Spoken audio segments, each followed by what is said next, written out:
Кагылайындар.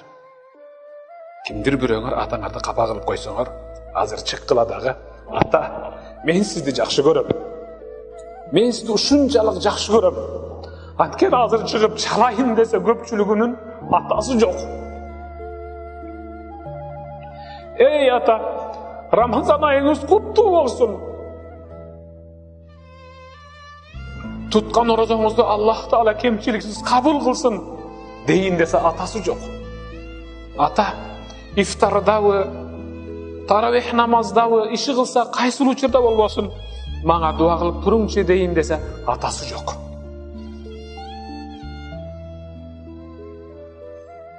Кагылайын эркектер, биз дагы кимдир бирөөгө ошондой атабыз.